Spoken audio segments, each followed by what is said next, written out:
Assalamualaikum warahmatullahi wabarakatuh. Halo sobat sehat semua yang ada di rumah. Bertemu lagi dengan saya Destia di POPS, Podcast Puskesmas Subah. Nah, pada pagi hari ini kita akan membahas tema yang lagi viral di masyarakat dan juga mengkhawatirkan ya, yaitu tentang DBD, demam berdarah dengue. Di mana pada periode Januari sampai Agustus 2024 itu ada 120 kasus di wilayah Puskesmas Subah dan duanya itu sampai meninggal dunia. Nah, pada pagi hari ini saya juga nggak akan sendirian nih, akan ditemenin sama dokter yang juga lagi hits dan viral di Puskesmas Subah, yaitu Dokter Wahyu. Halo Dokter Wahyu. Halo Mbak Desti. Oke, selamat pagi dok. Selamat pagi juga. Gimana nih kabarnya hari ini? Kabar baik, alhamdulillah. Oke, jadi Dokter Wahyu ini adalah dokter umum di Puskesmas Subah. Oh iya dok, jadi untuk penyakit demam berdarah itu menularnya lewat apa ya dok? Kalau penyakit demam berdarah ini menularnya itu lewat nyamuk. Jadi nyamuk Aedes aegypti. Mengingat kondisi cuaca yang tidak menentu, seperti kadang hujan deras, kadang panas terik, kadang hujan lagi. Terus ini juga kan mengingat akan memasuki musim penghujan. Jadi begitu ada hujan itu seringnya banyak genangan air di mana-mana. Di mana genangan air itu jadi sarang berkembang biaknya nyamuk tersebut. Biasanya dalam satu kali berkembang biak mengeluarkan 100 telur. Jadi sangat cepat sekali berkembang biaknya. Kemudian begitu jadi nyamuk dewasa, nyamuk ini akan misalkan menggigit orang yang demam berdarah. Kemudian virusnya itu nanti akan berpindah ke nyamuk. Jadi nyamuk ini sebagai perantara, karena sekali makan nyamuk itu dia tidak hanya menggigit satu orang, tapi menggigit beberapa orang. Jadi begitu menggigit orang yang sehat, jadi nanti orang tersebut akan terinfeksi atau tertular virus demam berdarah itu, seperti itu. Oke. Nah, terus untuk gejalanya itu sendiri seperti apa ya dok biasanya?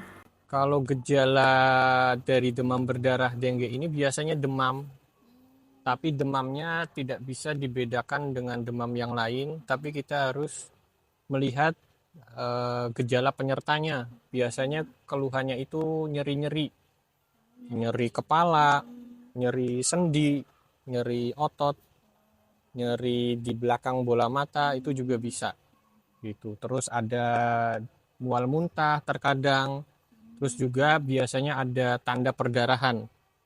Misalkan di kulit berarti yo bintik-bintik kemerahan. Kalau perdarahan spontan misalnya yuk mimisan, gusi berdarah, atau yang paling bahaya itu muntah darah, atau bahkan buang air besarnya ada darahnya seperti itu. Gitu. Nah, kalau dari tanda gejala tadi itu ya dok, itu bisa menyebabkan kematian nggak ya dok? Kalau kematian dari demam berdarah ini bisa sampai terjadi kematian jika pada fase shock gitu. Jadi demam berdarah sendiri ada berbagai tingkatan. Jadi resiko meninggal itu biasanya apabila sampai ke fase shock. Jadi shock ini bisa dilihat seperti misalkan adanya tekanan darah yang rendah, terus juga sudah mulai kekurangan cairan berat, terus ada perubahan perilaku seperti kesadarannya mulai menurun, cenderung mengantuk. Itu sudah ada tanda-tanda yang mengarah ke fase shock.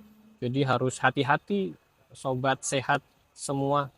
Jadi begitu sakit itu, terutama apabila demamnya tinggi, terus juga demamnya sudah 3 hari, kemudian ada keluhan mual muntah, nyeri perut tidak tertahankan, ada perdarahan, baik mimisan tadi, gusi berdarah, itu harus segera datang ke fasilitas kesehatan terdekat. Bisa ke puskesmas dulu berarti ya dok? Bisa ke puskesmas terdekat. Nanti sebagai pencegahan, nanti kalau terlambat bisa bahaya seperti tadi hingga menimbulkan kematian gitu.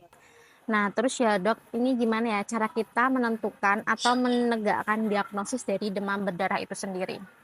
Untuk menegakkan diagnosis bisa lihat dari tanda gejala tadi. Kemudian bisa dikonfirmasi dengan pemeriksaan darah Lab berarti ya dok ya. melalui laboratorium. Jadi yang dilihat nanti trombositnya. Trombosit itu salah satu sel darah kita untuk pembekuan darah. Jadi kalau DBD biasanya trombositnya itu turun. Trombosit turun itu menandakan resiko adanya perdarahan karena faktor pembekuan darahnya berkurang.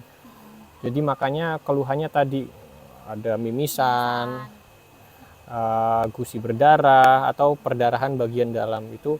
Jadi salah satu indikator lab yang dilihat adalah trombosit itu. Dilihat juga hematokritnya gitu. Jadi hematokritnya meningkat atau tidak. Biasanya pada demam berdarah hematokritnya meningkat.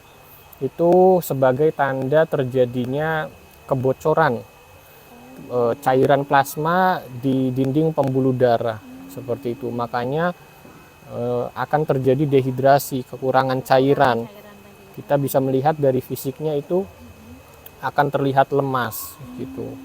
Seperti itu. Nah, kalau misalkan nih dok, kan udah datang berobat. Nah, nanti tuh bisa rawat jalan, maksudnya berobat dibawa ke rumah atau harus rawat inap kalau yang demam berdarah kayak gitu. Nanti kita lihat kondisinya pada saat berobat itu seperti apa. Jika gejalanya ringan, ini biasanya masuk ke kategori demam dengue, itu bisa rawat jalan. Jadi perawatan di rumah. Tapi kalau gejalanya berat, itu seperti misalkan kok mual muntahnya terus-menerus, tidak mau makan minum, terus sudah ada tanda perdarahan, itu ya berarti harus dirawat ini. Nah, terus untuk pencegahannya sendiri itu gimana ya dok kalau dengan DBD ini yang lagi merajalela? Untuk pencegahan kita bisa memperhatikan lingkungan sekitar kita. Jadi kalau ada air misalkan seperti di bak mandi atau di pot bunga itu harus dijaga. Jangan sampai terlalu lembab. Misalkan ya bak mandi harus rajin dibersihkan gitu. Kemudian juga harus menutup wadah-wadah yang menampung air gitu. Kemudian ada juga mengolah atau mengubur barang yang sudah tidak dipakai 3M seperti berarti ya dok 3M. Tentu ada tambahannya plusnya ya jangan sampai kita tergigit nyamuk. Berarti kita pakai lotion anti nyamuk, kita pakai kelambu, kita pakai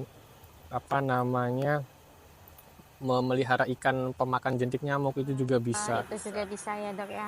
Nah terus nih dok, kan banyak banget juga ya di wilayah Puskesmas Subah terutama itu tuh yang minta fogging katanya dok. Nah itu fogging tuh manfaatnya sendiri apa ya dok ya? Fungsinya itu untuk membunuh nyamuk pada fase dewasa sebetulnya.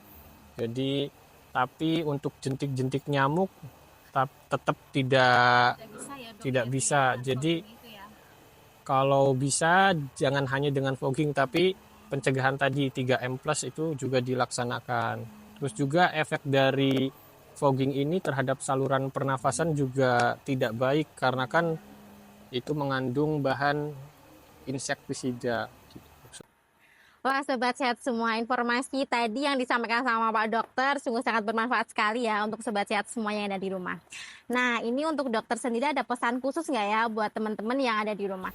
Mengingat semakin banyaknya kasus demam berdarah di wilayah kerja Puskesmas Subah, berarti kita harus menggalakkan pencegahan terhadap penyakit tersebut. Tidak hanya fogging tidak menyelesaikan masalah karena hanya membunuh nyamuk dewasa, tapi lakukan menguras bak mandi, kemudian menutup wadah-wadah air, kemudian mengubur atau mendaur ulang barang yang sudah tidak digunakan, serta hindari dari gigitan nyamuk, seperti menggunakan lotion anti nyamuk, menggunakan kelambu, atau memelihara ikan yang memakan jentik nyamuk itu. Dan jangan lupa ketika sakit, demam 3 hari, terus mual, muntah, lemes, jangan lupa langsung datang ke fasilitas pelayanan kesehatan terdekat. Seperti itu. Oke, begitu ya dok ya. Terima kasih dokter untuk waktunya dan juga kesempatannya pada pagi hari ini. Semoga tadi informasi yang disampaikan bisa bermanfaat untuk sobat sehat semuanya. Terima kasih, salam sehat selalu semuanya.